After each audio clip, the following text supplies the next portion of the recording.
话说这惊堂木一响，咱们的时光倒流，直接给您拉回到大清雍正年间的宝亲王府。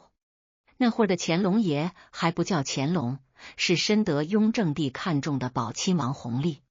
这宝亲王府邸，说白了，那就是大清朝未来最高权力机关的预备役。这墙头上的每一块砖，地砖上的每一条缝，都透着一股子深不可测的权谋味儿。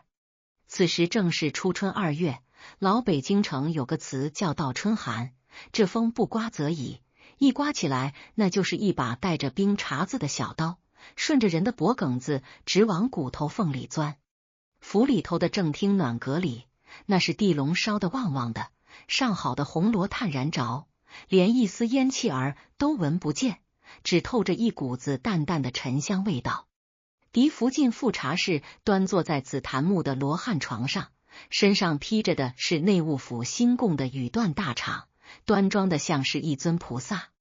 旁边坐着的是正得宠的侧福晋高氏，也就是后来的高贵妃。这位主生的是娇艳欲滴，手里把玩着一柄玉如意，眼角眉梢都带着几分凌人的盛气。弘历呢，正斜倚在软榻上，半眯着眼睛听着外头的风声。在这主位三人周围，丫鬟婆子们屏气凝神，连根针掉在地上都能听得一清二楚。可就在这暖意融融、暗流汹涌的屋子门槛外头，也就是那穿堂风刮得最狠的廊檐底下，站着一个瘦弱的身影。这位就是咱们今天的主人公，当时还只是个连名号都叫不响的格格科里叶特氏。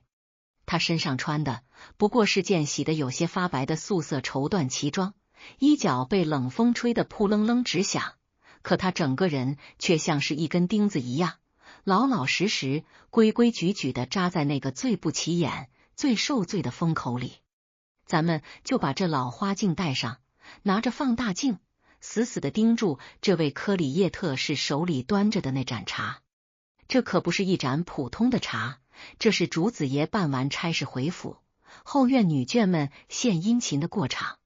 按理说，谁不想借着递茶的功夫，多在王爷面前露露脸，抛个媚眼？可您仔细看他这手上的动作，那真叫一个绝。他端着那粉彩的茶托，葱管般的指尖竟然在微微的发颤，伴随着这细微的颤抖，那茶碗的盖子和碗沿之间发出了一种极低、极闷，却又恰好能让屋里几个主子听见的磕嗒磕嗒声。他低垂着眉眼，那眼神根本不敢往弘历的脸上瞟半寸，死死地盯着自己鞋尖上那块灰扑扑的绣花。等他迈过门槛，走向弘历的时候，更是绝了。他没有像那些急于争宠的女人一样款款上前，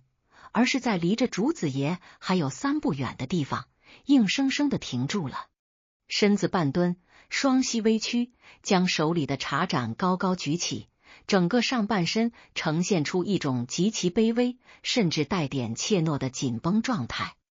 而且您注意，他献茶的方位恰恰好是在嫡福晋和侧福晋视线的死角，既不挡着正室娘娘的威严，也不抢了宠妃的彩头。主子爷伸手接茶的时候，他的手飞快地往回一缩，就好像生怕碰到了王爷那尊贵的指尖，沾惹了什么不得了的麻烦似的。送完了茶，他连半个字的废话都没有，甚至连一句王爷万安都咽回了肚子里，像个没有生命的提线木偶一样，悄无声息地沿着墙根又退回到了那个冷风直灌的廊檐底下。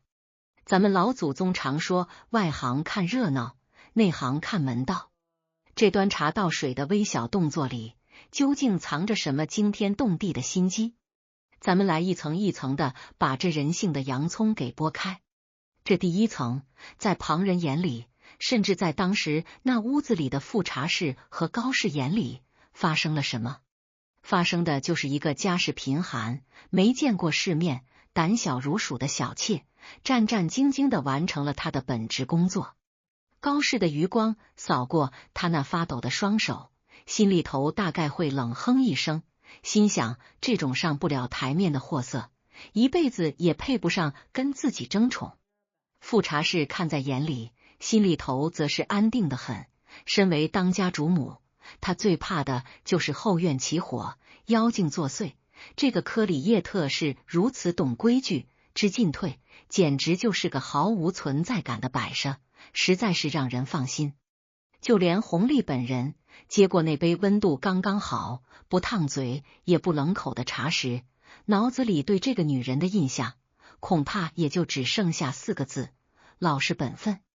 他成功的用一种近乎于窝囊的姿态，在所有强势人物的心里给自己打上了一个绝对安全的标签。可咱们再往深了包这第2层，看看这位日后的于妃娘娘，她这心里头当时到底在算计着怎样一本明白账？她那指尖的颤抖，您真当是被外头的冷风冻的，或者是被王爷的威严吓的？错了，那是他经过了极其精密的计算，刻意表演出来的一场微表情大戏。他太清楚自己的处境了，在这座王府里，论家世，他那个员外郎的亲爹在京城连个芝麻官都算不上；论相貌，他顶多算个清秀，哪里比得上高氏的明艳动人；论地位，他只是个最末等的侍妾。在这种神仙打架、群狼环伺的环境里，任何一丝一毫想要出人头地、想要吸引领导注意力的举动，都会立刻变成催命的毒药。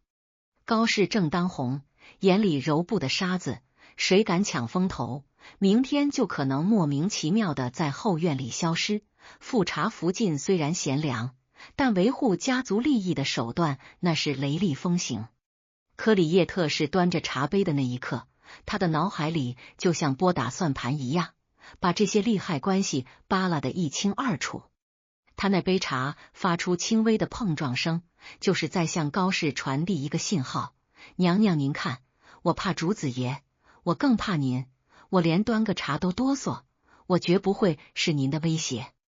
他那退后半步，绝不越雷池的规矩，是在向富察氏表忠心。福晋您放心，我永远守着奴才的本分，绝不痴心妄想。他把自己变成了一团空气，一粒尘埃，用极致的自贬和伪装，在这座吃人不吐骨头的王府里，为自己织就了一件刀枪不入的软猬甲。各位老哥哥、老姊妹，咱们听到这儿，不妨把这茶杯一放，把这大清朝的王府往咱们现如今的社会上套一套。这哪是古代后宫啊，这分明就是咱们现在最残酷、最真实的职场生存图鉴嘛！您想啊，咱们多少年轻人刚大学毕业，或者是跳槽进了一个赫赫有名的大集团，一进去才发现这公司里头水太深了。董事长也就是那个王爷，高高在上俯瞰全局；总经理就像是那个嫡福晋，手里握着名正言顺的管理权，讲究的是规矩和体面。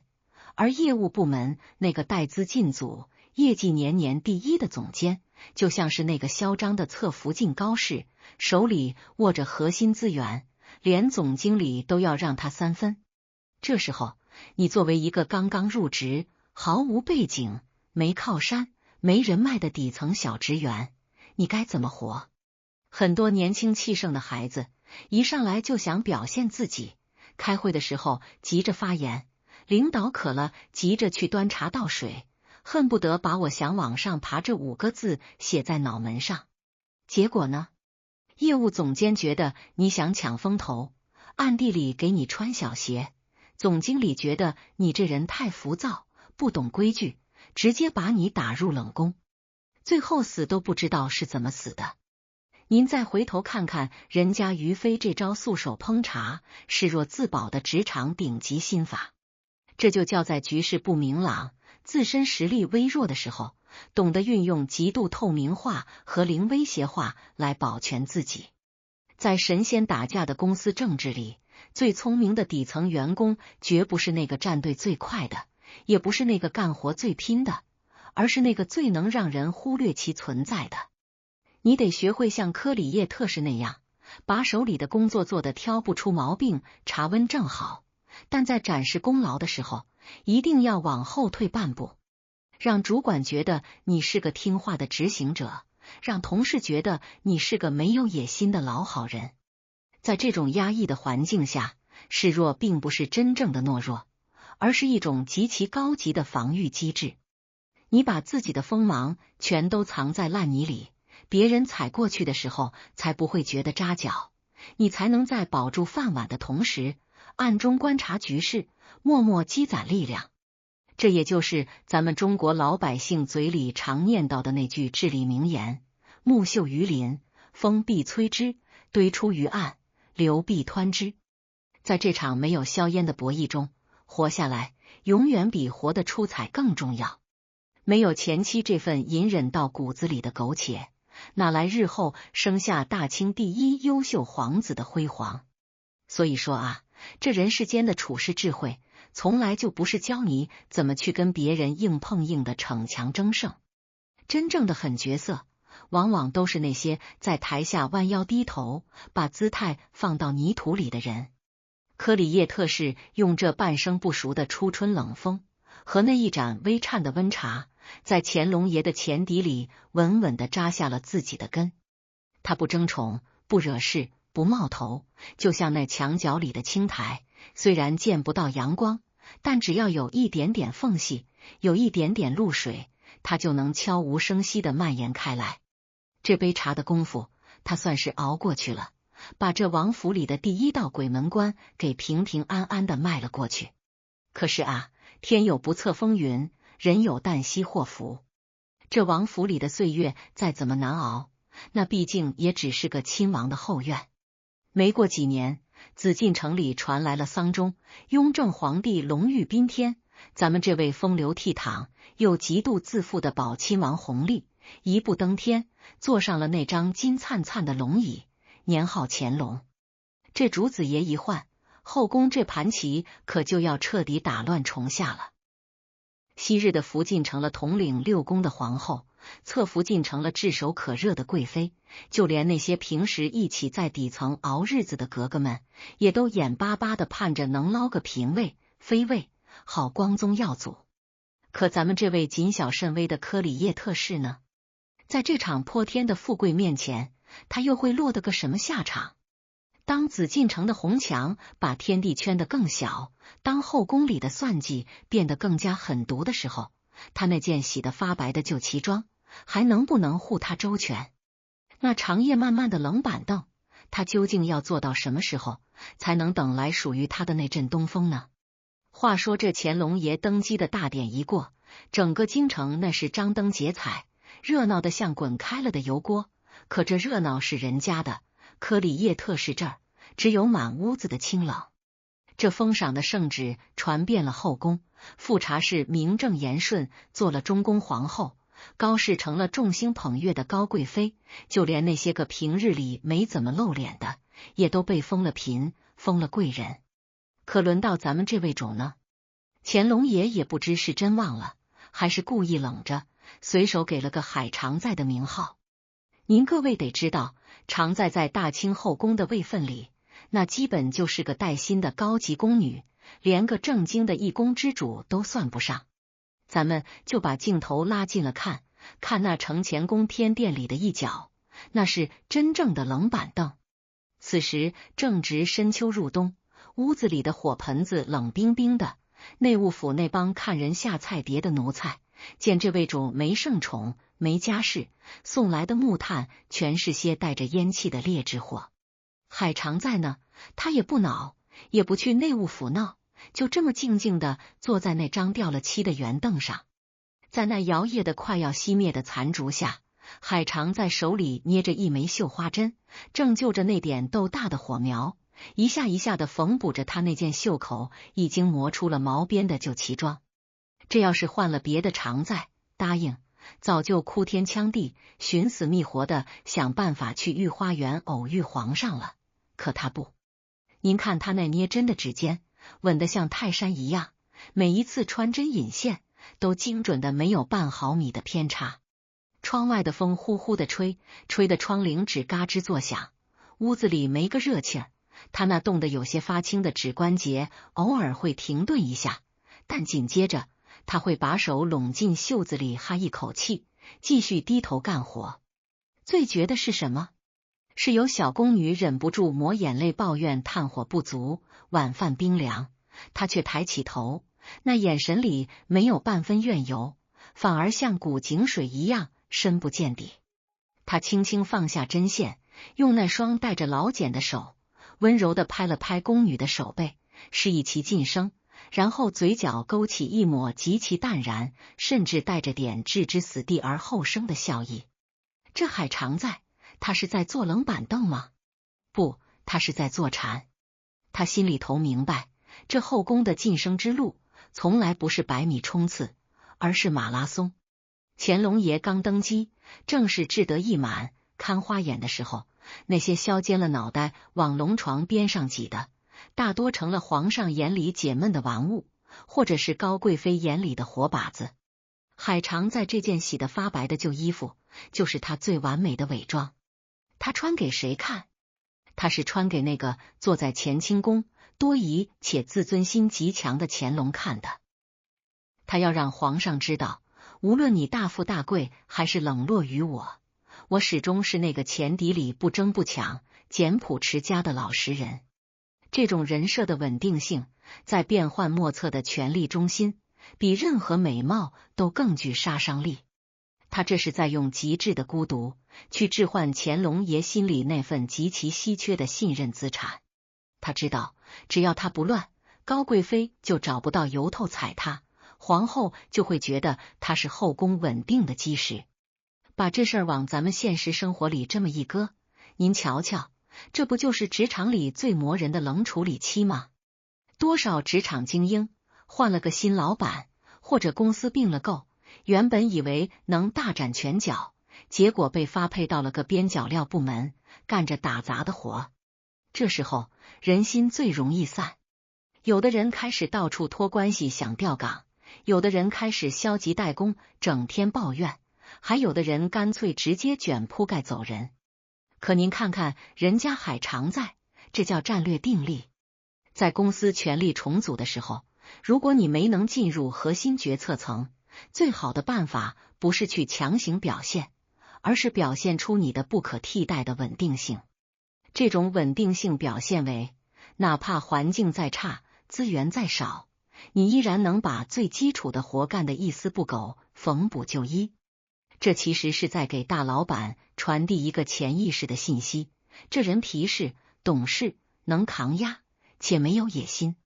在这种各方势力博弈的空窗期，大老板最不需要的就是麻烦，而一个最不找麻烦的人，往往会在某个深夜突然被老板想起。所以啊，这人生的智慧就在这等字里。海常在那冷的掉渣的偏殿里，不是在自生自灭，而是在静候那阵能把他吹上高位的东风。他就像是深秋里的一粒种子，把所有的养分都缩进核心里，任凭上头风吹雨打，霜降冰封，他自岿然不动。这种静是一种蓄势待发的张力，是职场生存中最高级的心理战。他熬的是日子，修的是心性，等的是那个乾隆爷被那帮妖艳货色吵得头疼，想找个安静地方歇歇脚的瞬间。到了那时候，这冷板凳可就要变成那金灿灿的凤翼了。可这等的过程，那可真是剜心刺骨的疼啊！就在海常在以为这辈子可能就要在缝缝补补中度过的时候，一个能改写他命运，甚至改写大清国运的机会，正悄悄地在他肚子里扎下了根。这常年不被翻牌子的他，是怎么在这个节骨眼上怀上隆重的？这突如其来的喜讯，在这杀机四伏的后宫里，究竟是救命的仙草，还是催命的符咒？那暗地里已经熬好的能让母子俱亡的汤药，又是谁正端着悄悄走在了承乾宫的小径上？话说这紫禁城的风啊，最是势利眼，它能吹得宠妃宫里的百合花香飘十里，也能把冷落偏殿里的残烛吹得忽明忽暗。咱们这第三折戏名号响亮，叫做怀胎惊梦，步步惊心。就在所有人都要把这位海肠再忘到后脑勺的时候，一个平地惊雷般的消息在那红墙里头炸开了锅。这个不显山不漏水、常年坐冷板凳的科里叶特使，竟然怀上了龙种。您想啊，这消息传出来，整个后宫那哪是喜庆啊，那分明是翻了醋坛子，动了杀猪刀，空气里都弥漫着一股子让人脊背发凉的寒意。咱们得把这镜头啊，死死地定在海常在的寝间里。虽说怀了孕，可未婚还没提，这屋里的陈设依旧是那几样旧物件。此时正是深夜，海常在并没睡踏实，他半靠在床头，身上盖着那床略显单薄的锦被。您仔细看，他的右手正死死地扣住自己的小腹，那是下意识的防御动作，由于用力过猛，指关节白得吓人。就在这时候，外头传来了一阵极轻极细的脚步声，伴随着白瓷碗盖轻轻磕碰的叮当声。一个小太监低着头，端着一碗还冒着热气的安胎药走了进来。这药说是内务府暗例给的，可您瞧海常在那个眼神，在那摇曳的灯影底下，他的瞳孔剧烈收缩了一下，那是一种野兽察觉到陷阱时的本能警惕。他没有伸手去接药，而是先拿过帕子，假装咳嗽，顺势用帕子遮住了口鼻，眼神却透过那层薄薄的丝织物，死死地盯着那碗黑乎乎泛着苦味的药汁子，仿佛要把那药汤看穿一个窟窿来。这碗药喝还是不喝？这可不是填饱肚子的问题，这是在大清后宫这台绞肉机里能不能活命的问题。这药里头可能加了足以让人滑胎的红花，也可能掺了慢性毁人根本的朱砂。海常在此时的心里拆解开来，那真是比满汉全席还要复杂。他知道，在这个节骨眼上，高贵妃可能在暗处狞笑，家嫔可能在背后算计，甚至连那端药过来的奴才都可能被人收买了，要他的命。这哪里是安胎药，这分明就是一颗裹着蜜糖的砒霜。可他面上呢，还得装出一副诚惶诚恐、感激涕零的模样。他颤抖着接过碗，却不急着喝，而是借着咸药烫的由头，在那儿一勺一勺的搅和，听着瓷勺碰撞的清脆声，每一声都像是敲在那些算计他的人的心坎上。他是在博弈，在用自己的命跟这宫里的权势博弈。他要把这弱女子的伪装演到极致，让那些人觉得他依旧是那个好捏的软柿子，从而放松警惕。把这事儿往咱们现实生活中这么一映射，您瞧瞧，这不就是咱们在公司里刚接了个大项目，刚要起飞时的真实写照吗？您在职场拼搏了半辈子，一直默默无闻，突然有一天，大老板把一个谁都盯着的肥差给了你，这时候你成了全公司的焦点，成了众矢之的。那些平日里跟你称兄道弟的同事，可能会在背后给你使绊子，那些一直压着你的主管，可能会明升暗降的把你架空。这就叫力大惊人。当一个巨大的利益降临在你这个根基尚浅的人头上时，那就是你人生最危险的时候。很多人这时候就开始飘了，急着显摆，急着拉帮结派，结果呢，被人在暗处一刀封喉。这时候你得学学海常在，要把好事当成难事来办，要表现出一种德不配位的惶恐。别人给你敬酒，给你送礼递药，你得留10000个心眼子，不仅要看这份礼厚不厚，更要看这份礼里有没有藏着能让你丢职保命的钩子。所以啊，这人生路上不怕没机会，就怕机会来的时候你接不住，还被机会给砸死了。海常在这一局走的是以退为进、大智若愚的路子。他在那深夜里硬是忍着恶心，当着奴才的面把那碗药喝下去了一半，实际上全吐在了暗藏的棉手帕里。这种死里逃生的狠劲儿，才是他在后宫立足的真功夫。他深知，在这个权力的场域里，你表现得越弱，敌人的警惕就越低；你掩盖得越深，胜算就越大。这种在恐惧中保持冷静，在算计中寻找生机的定力，才是咱们中老年人活了大半辈子该品的苦涩之味。熬过了这碗药，海常在的肚子是一天天大了起来，可这后宫的杀气却一点没减。就在临盆的前夕，一场针对他和这腹中胎儿的更大阴谋，正在御花园的假山后头悄悄酝酿。当那接生婆的手伸向襁褓的时候，海常在能否保住这颗大清未来的希望之星？那刚出生的五阿哥永琪第一声啼哭，究竟会引来龙颜大悦，还是又一场腥风血雨？话说这紫禁城的产房，那可真是一座没有硝烟的修罗场。咱们这第4折戏正主登场，名为麒麟将士，藏风守拙。乾隆6年，在那承乾宫的偏殿里，海常在。这时候因为怀了孕，总算勉强提了个海贵人的虚衔，正经历着这辈子最大的生死劫。屋子里头，接生嬷嬷的吆喝声，小宫女换热水的脚步声乱作一团，窗外却是死一般的寂静，只有几个黑影在那儿影影绰绰。随着一声响亮的啼哭，打破了冷夜。大清朝史上最优秀的皇子，日后的五阿哥永琪，就这么来到了人间。咱们得把镜头给到这刚出月子的海贵人身上。按说生了皇子，那是天大的功劳，这哪怕不横着走，也该换副笑脸了吧？可您看这位主，乾隆爷带着赏赐推门进来的时候，他不是像别的妃子那样眼含热泪的邀功，或者是娇滴滴的求皇上抱抱孩子。海贵人此时正挣扎着要下床，动作甚至有些笨拙的过分。他膝盖一软，重重的磕在那冰冷的青砖地上，那咚的一声闷响，听得乾隆爷都愣了神。您仔细看他那头上的珠花，因为这剧烈的磕头动作，歪在了一边，可他连扶都不敢扶一下，只是死死的低着头，声音打着颤：“臣妾身卑位卑，诞下皇子，实乃惶恐，唯求皇上护这孩子周全，臣妾万不敢有他想。”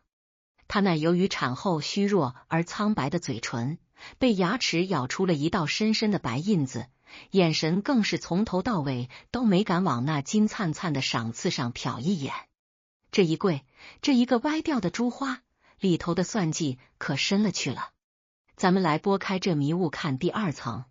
海贵人心里跟明镜似的，这后宫里的女人一旦生了儿子，就等于从员工变成了合伙人，这就触动了皇后和那些高位妃嫔最敏感的那根神经。你要是表现得欣喜若狂，那就是在告诉别人我要争位子了；你要是表现得恃宠而骄，那就是在自掘坟墓。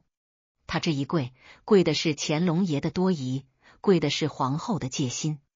他用这种近乎卑微的姿态，在向所有人宣告：我这人没志气，我只要儿子活，我不争那个做。他把永琪包裹在最普通，甚至有些老旧的襁褓里，绝不让孩子用那些扎眼的贵重料子。这种藏风术不仅保住了他自己的命，更是在这深宫的狂风暴雨中，给襁褓里的永琪撑起了一把透明的保护伞。把这场景往咱们现如今的职场里一摆，您瞧，这不就是咱们刚贷出了一个爆款项目，或者是立了大功之后的收敛期吗？多少职场精英立了功就开始要官、要权、要加薪，恨不得让全公司都知道这个单子是自己谈下来的。结果呢，被老板贴上了功高震主的标签，被同行视作眼中钉，没过半年就因为各种莫须有的罪名被边缘化了。您得学学这海贵人的功夫，当巨大的成功砸到你头上时，你第一反应不应该是庆祝，而是自贬。要把功劳归功于领导的英明决策、皇上洪福，归功于平台的支撑、祖宗庇佑，把自己表现成一个只是运气好且依然懂本分的执行者。你表现得越没威胁，你的胜利成果才能被消化得越稳当。所以说，这人活一世，能拿得起是本事，能放得下藏得住才是大智慧。海贵人这一手，让乾隆爷觉得他不争，让皇后觉得他可靠。永琪在这样的环境下长大，没有被卷入幼年时的派系斗争，反而能在缝隙里拼命汲取养分。这种把泼天富贵化作日常平庸的定力，正是咱们步入中老年后面对名利场该有的通透。不显山露水，才能积蓄万丈深潭。然而母爱这东西，藏得住一时，藏不住一世。随着五阿哥永琪一天天长大，那过目不忘的才华，百步穿杨的剑法，就像那兜里的锥子，终究是要露尖的。当乾隆爷开始对这个异军突起的皇子刮目相看时，已经晋升为于妃的他，又该如何面对那随之而来的更胜以往100倍的权力漩涡？为了让儿子能在皇权继承的博弈中活下去，这位看似柔弱的母亲竟然狠下心来，对儿子下了一道让人目瞪口呆的断机令。话说这光阴似箭，眨眼间大清朝的天儿换了几茬云，咱们的海贵人也熬成了于妃。这第5折戏，咱们得把目光转到那书声朗朗的上书房。这局大戏叫做上书房内慈母断机。此时的五阿哥永琪已经长成了个翩翩少年，不仅长得英武，这脑瓜子更是好使的让人害怕。文采风流不说，满蒙汉3语那是张口就来，骑马射箭更是能让那帮老将领都伸大拇指。乾隆爷是越看越爱，甚至私底下动了要把这江山交托给他的心思。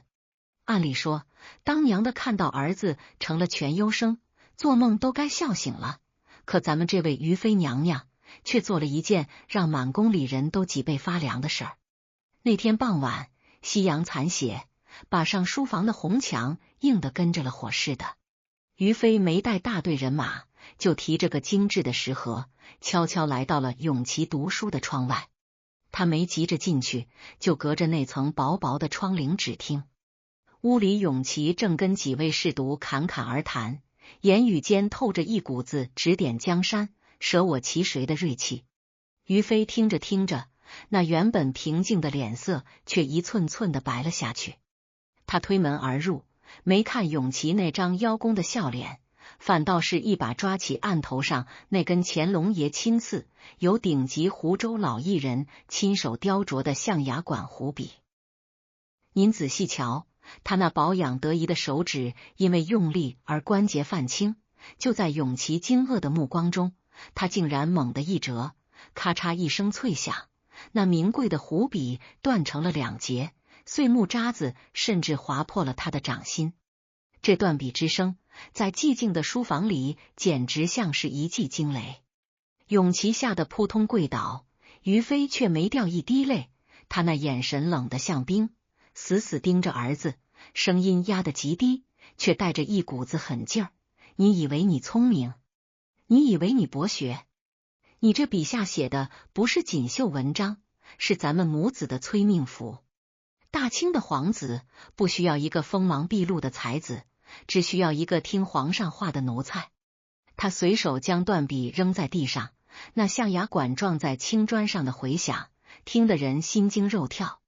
就在这时，窗外闪过一抹明黄色的衣角，乾隆爷其实就在不远处，正听着呢。咱们把这事儿往深了包。于妃是真的嫌儿子太优秀吗？不是，他是怕儿子太显摆。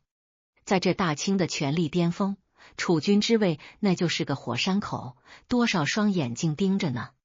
他这一手断笔训子，第一层是演给儿子看，让他知道收敛，知道藏拙。在这深宫里，聪明是长在骨子里的，不是挂在嘴上的。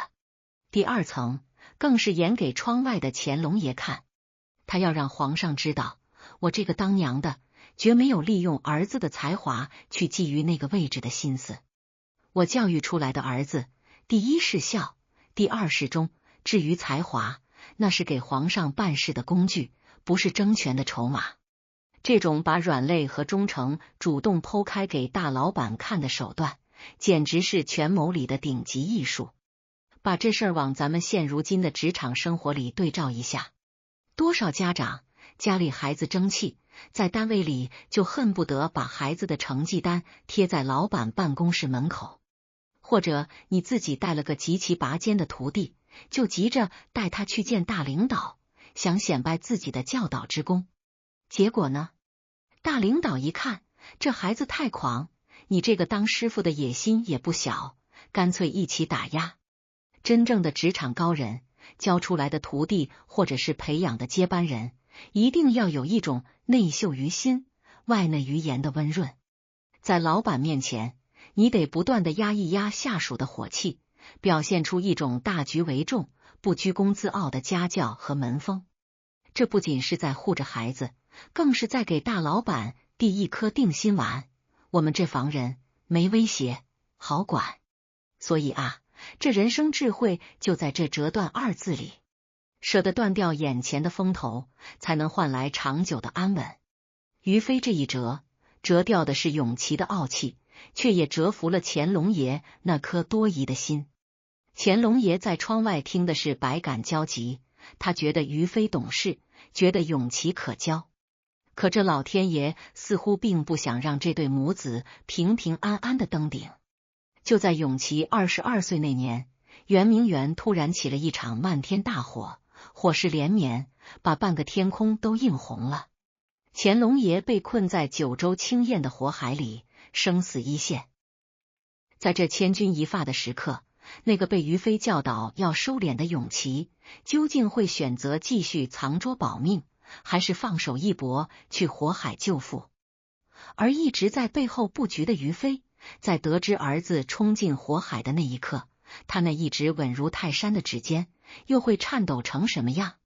话说那是乾隆28年的5月初5，本该是个吃粽子赛龙舟的端午佳节，可老天爷似乎觉得这大清朝的戏台子还不够乱，非要在烈火烹油的盛世里再添一把真火。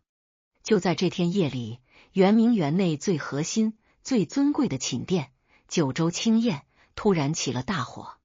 这火起的突兀，伴随着初夏干燥的南风，那真是风助火威，火借风势，眨眼之间，原本雕梁画栋金碧辉煌的宫殿就变成了一个巨大的火炉子。您听那火苗子噼里啪啦舔舐木材的声音，就像是地狱里的怪兽在嚼骨头。您看那浓烟，浓得跟化不开的墨汁似的，伴随着烧焦的漆味，丝绸烧毁的焦糊味，一股脑的往人鼻子里钻。更要命的是，此时的乾隆爷正被困在殿内，龙躯千斤，却被这突如其来的火海给围了个结结实实。咱们把这画面拉远一点，先看这火场外头。此时的九州青焰殿前，那是乱得跟炸了营似的，太监们手里提着空桶在那儿瞎转悠，宫女们吓得瘫倒在地上，只知道干嚎。那些平日里自诩孝顺、锦衣玉食的皇子阿哥们，一个个灰头土脸的站在远处，有的被烟熏得直咳嗽，有的则是两腿发软，看着那摇摇欲坠、冒着火光的房梁，那是半步也不敢往前挪啊。在这生生死死的关头，人心里的那把小算盘都拨弄得响。可就在这一片混乱与绝望之中，一个身影出现了，正是咱们的五阿哥永琪。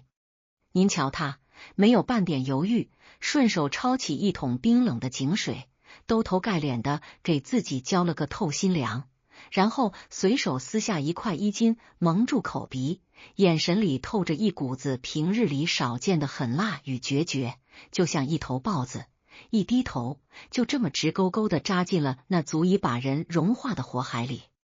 而在圆明园的另一角，在那个离火场并不算近，却能清晰看到火光冲天的寝宫里，咱们的主人公于妃娘娘正站在窗前。咱们得拿着显微镜，死死地盯住她手里那块绣着兰花的胡丝帕子。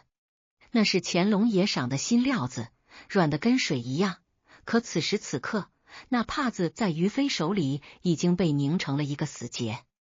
您仔细看，他的指甲深深地陷进那昂贵的丝织物里，由于用力过猛，那原本圆润的指尖已经变得惨白，甚至有细微的血丝顺着指缝悄悄地沁了出来，在那淡青色的帕子上晕开了几点触目惊心的红。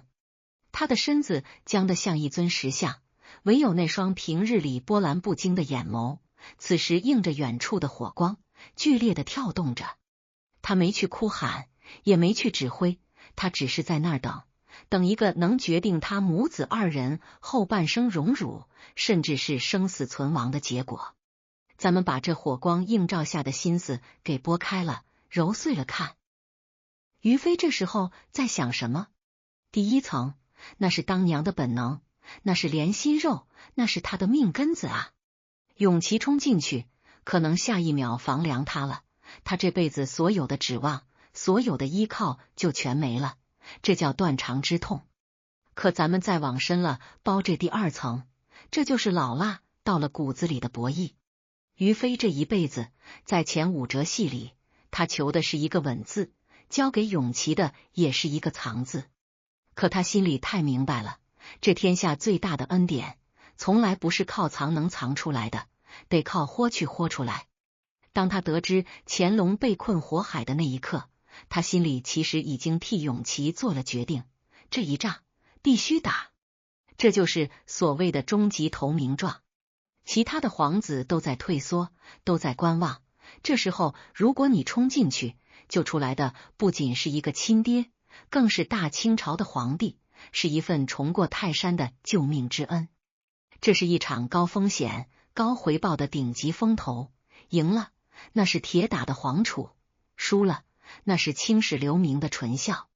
于飞那手里沁出的血丝，是他在为儿子的性命搏杀，更是他在为家族的未来在赌命。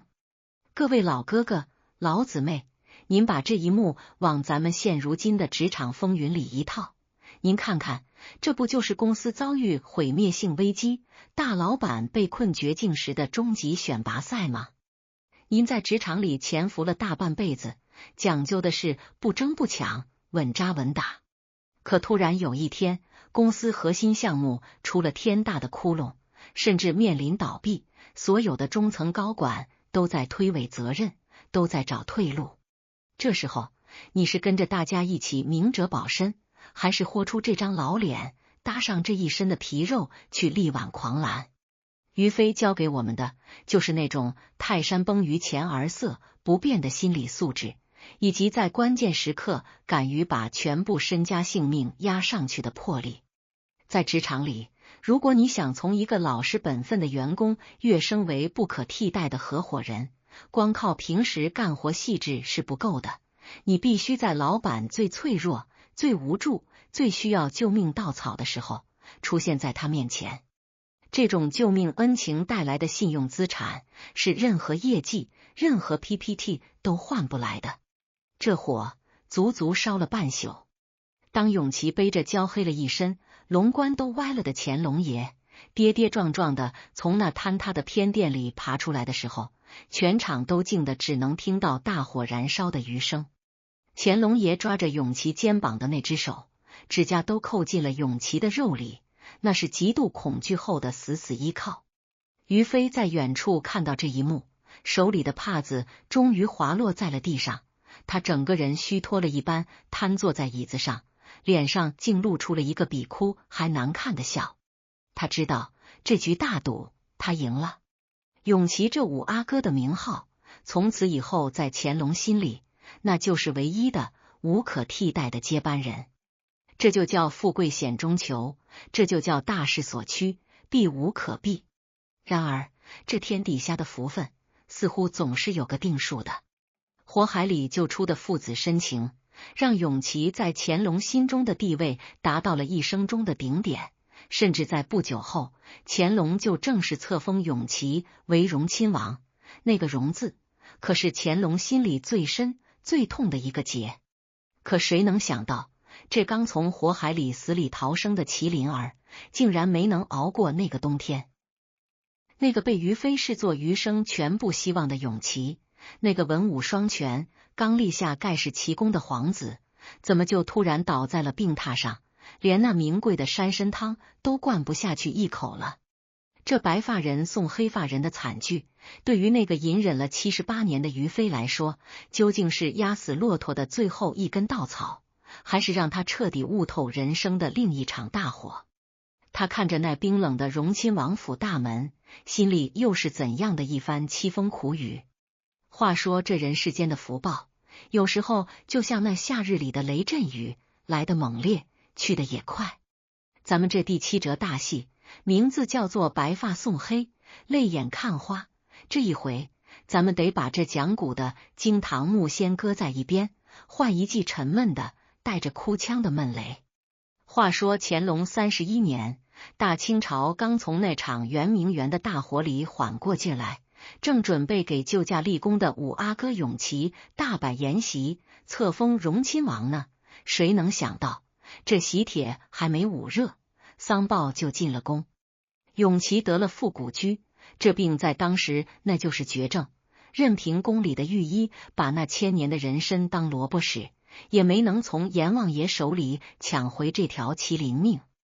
咱们把镜头缓缓地、沉沉地推进那荣亲王府的深宅大院。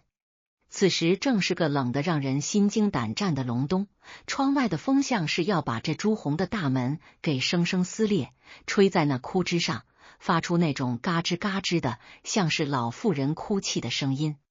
屋子里药味浓得让人喘不过气，那种苦涩、酸腐混合着死亡将至的腐朽气味，把这堂堂亲王府塞得满满当当。于飞就坐在永琪的病榻前，咱们得把这显微镜对准了这位母亲。她没有像别的嫔妃那样哭得呼天抢地、寻死觅活，她就那么安安静静地坐着，手里死死地攥着永琪那一串代表身份的冷冰冰的朝珠。您仔细瞧瞧于飞此时的指尖，那原本在那杯温茶、那碗安胎药、那截断笔上都能表现出各种疾风的手，现在却在剧烈地、不可抑制地颤抖着。那种颤抖不是因为恐惧，而是因为心头最深处的那根弦断了。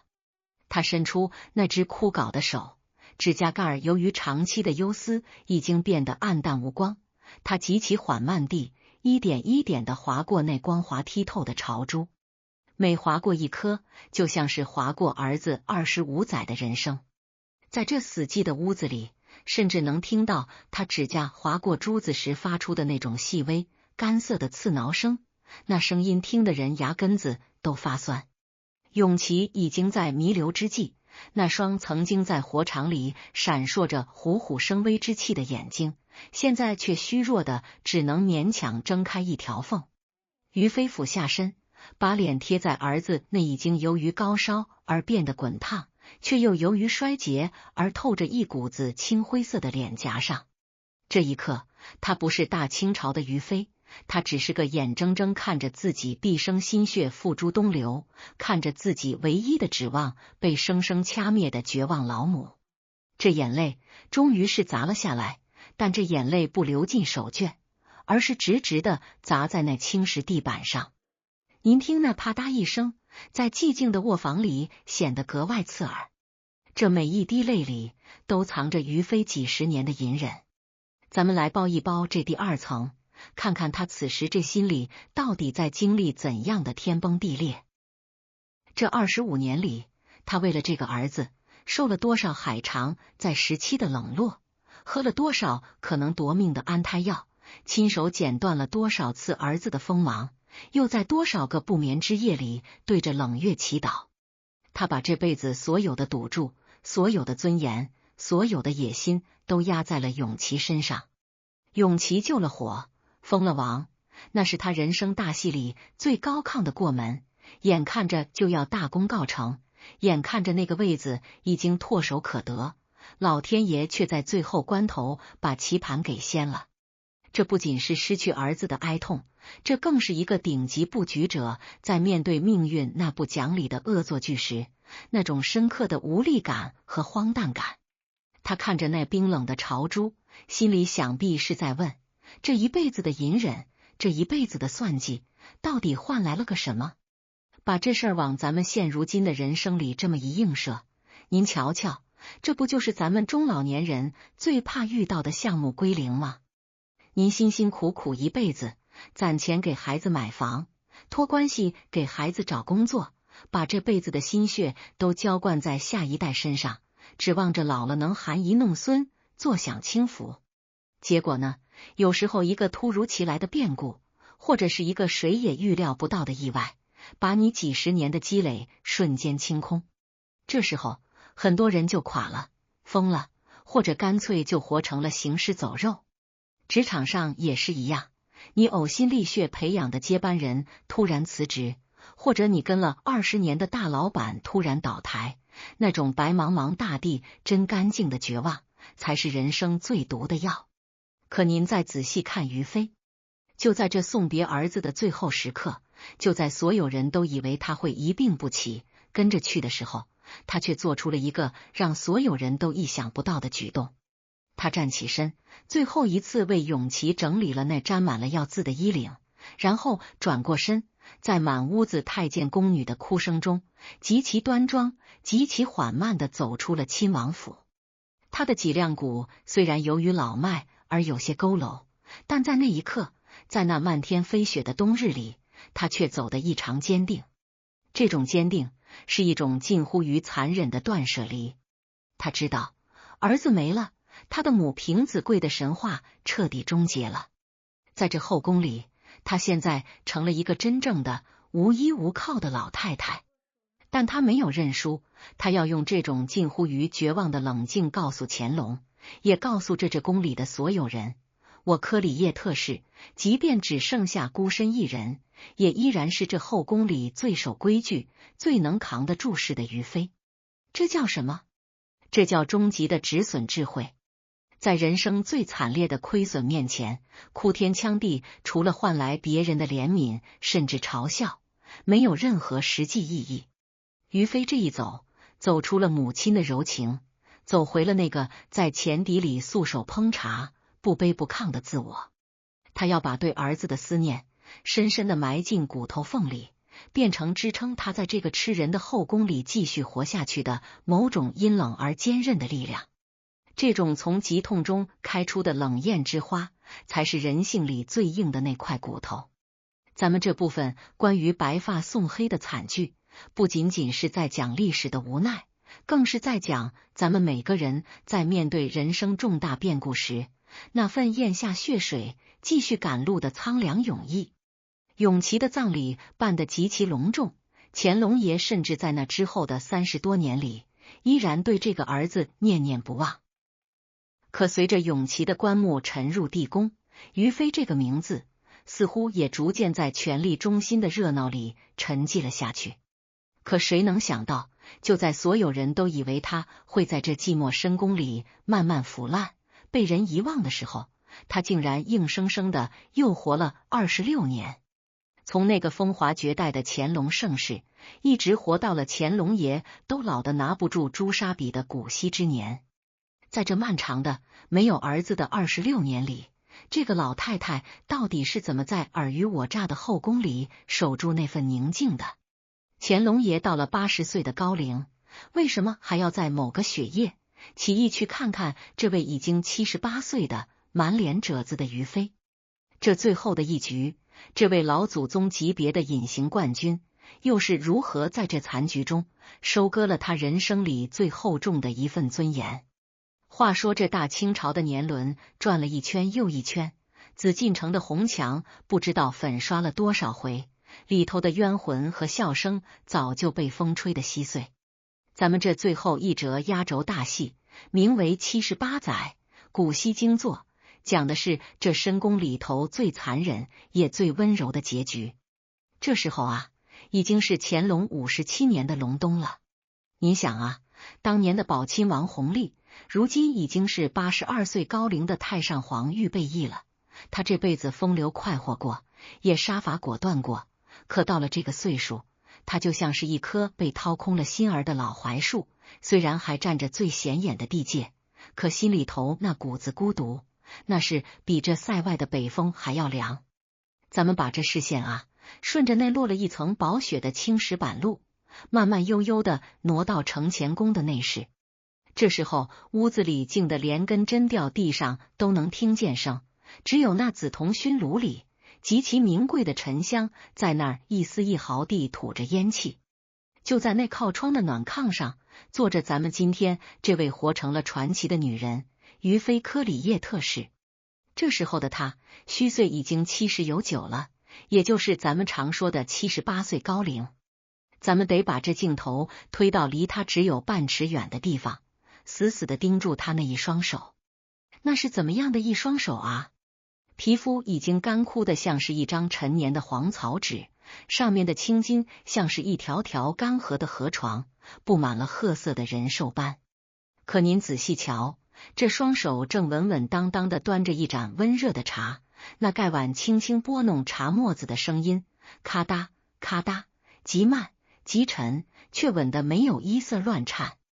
这哪是一双老人的手啊，这分明是2块在岁月的洪流里被冲刷的最圆润最坚硬的鹅卵石。就在这时候，门帘子一挑，一股冷气钻了进来，紧接着是那沉重的带着几分老迈隆中气息的脚步声。乾隆爷没让人传唤，就这么颤巍巍地走了进来。按理说，这皇帝见妃子，即便都是老头老太太了，那也是君臣。可咱们看于妃，她竟然没急着下炕行大礼，只是微微欠了欠身子，把手里那盏茶轻轻搁在桌案上，嘴角那褶皱里挤出了一抹像是长辈见家常孩子一样的笑。乾隆爷呢，也没恼，就这么大大方方地坐在了他对面，2双加起来快160岁的眼睛就这么在这昏暗的灯光下对视着。乾隆看着他，看着他那满头的银丝，看着他那深陷的眼窝，心里头翻江倒海。他在想什么？他在想，这满宫里的娇艳花朵都谢了，富察走了，高氏走了，那个倔强的如意剪了头发也走了，甚至连那个像狐狸一样聪明的令妃也走在了他前头。唯独这个当年在前邸里连头都不敢抬，只会素手烹茶的小透明，竟然硬生生地陪他走到了最后。这一场古稀之年的对坐，里头藏着的机锋，那是咱们普通人一辈子也悟不透的。咱们拨开这第2层，看看于妃这心里头的账。他这26年，自从永琪走后，他就彻底把自己活成了一尊石菩萨。他不参与任何晋升的博弈，不掺和任何子侄的争端，他就像是一个站在公司最角落里的已经退休却依然每天打卡上班的老员工。为什么乾隆到了这个岁数，谁都不想见，却偏偏愿意来找他坐坐？这就是咱们要说的情感稀缺性价值。在这紫禁城里，所有人见乾隆都是为了权，为了利，为了那一纸诏书。唯独在于妃这儿，乾隆能闻到一股子过去的味道。只要于妃还在，那当年的宝亲王府就还在，那个火海里救驾的永琪就还在，那段如履薄冰却又热血沸腾的青春就还在。于妃用她的长寿，把这段已经断代的历史硬生生的给接上了。他成了乾隆这辈子唯一的记忆合伙人，这种价值是任何年轻貌美的16岁小姑娘都提供不了的。咱们把这事儿往现实生活里套一套，您瞧瞧，这不就是咱们退休后的顶级处世哲学吗？多少老哥哥老姊妹退休了之后总觉得没着没落的，总想回原单位显摆显摆，或者总想管管儿孙的家务事，结果呢，招人烦，惹人厌。您得学学于妃，这叫活化石战略。在一个集体里，活得久，活得静，活得不找事，那就是最大的功劳。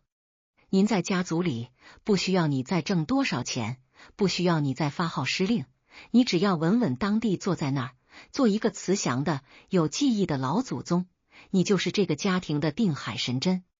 儿孙们回来，能看到老人在，那根儿就在。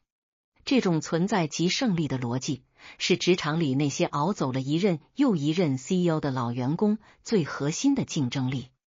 你不需要比别人聪明，你只需要比别人更有耐心，更能扛得住寂寞，更能把那口心气儿咽得顺溜。所以说啊，这于飞的一生，那是把以退为进4个字练到了登峰造极。他这78年的光阴，前30年是在为了活着而忍，中间20年是在为了儿子而搏，这最后的20多年，他是在为了圆满而病。乾隆57年5月，这位在深宫里待了快60年的奇女子，在那盏茶香中安安静静地合上了眼。她走的时候，乾隆也把自己关在屋里半晌没出来，随后下令以贵妃的礼仪治丧。这不仅仅是一个名号，这是乾隆对这大半辈子博弈的最后一次认输。他最终还是没能熬过这个在他身边静默了一辈子的女人。咱们今天讲这于妃，不是为了说那点子风流韵事，而是想告诉大家伙儿，这人的一辈子啊，长着呢。一时的得志不叫赢，一时的落魄也不叫输。能在滔天的巨浪里稳住心神，能在惨烈的亏损里保住根本，能在繁华落尽后守住宁静，这才是咱们中老年人该有的硬实力。于飞用他那双满是褶子的手，给咱们写下了一个大大的寿字，也给咱们留下了一本翻不完的处世真经。这紫禁城的红墙啊，虽然挡住了外头的风景，却挡不住这一颗通透玲珑的心。好了，这于妃娘娘的8局连环大戏到这儿就算是彻底落幕了。这位大清朝的隐形冠军，他的故事里有血有泪，有算计也有真情。不知道您各位听完了，这心里头是觉得解气呢，还是觉得有点子酸楚？这职场、家庭、人情世故，哪一样不是一场修行？咱们在别人的故事里流眼泪，其实是在给自己的人生找出口。这出《甄嬛传》后传之于妃传到此彻底唱毕。咱们这说书人的惊堂木最后一次拍响，不是为了叫好，而是为了让您在这热闹散场后，能带着那份素手烹茶的宁静，回味自己这大半辈子走过来的路。这深宫旧事多如烟，咱们且等下回再聊那些更炸裂、更动人心魄的历史爆料。